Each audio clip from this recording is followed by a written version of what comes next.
Hello and welcome to QuickTipsTo. Today I'm going to show you how to control and limit your mobile data usage on your Android 15 phone. To do this, go to Settings, then tap on Network and Internet. Now tap on Internet. Next, tap on the wheel icon next to your mobile network provider. In my case, it's ID. Now tap on Data Warning and Limit.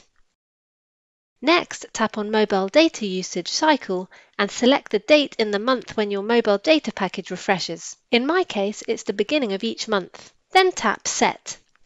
Next, I will turn on the button next to Set Data Warning. By enabling this, I will be notified when I approach my limit. For example, I get 4 gigabytes of data every month, so I will set my data warning to 3 gigabytes. Then tap Set. Next, I will turn on Set Data Limit. By enabling this feature, my mobile data will turn off automatically once I reach the limit I set. To set the limit, tap on Data Limit and set your value. In my case, I will set it to 3.5 gigabytes.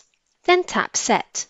All done. Now my phone will warn me once I reach 3 gigabytes of mobile data usage. It will then disconnect my mobile data when I reach 3.5 gigabytes. If you have any questions, please leave a comment below the video. With QuickTipsTo, knowledge has no limits.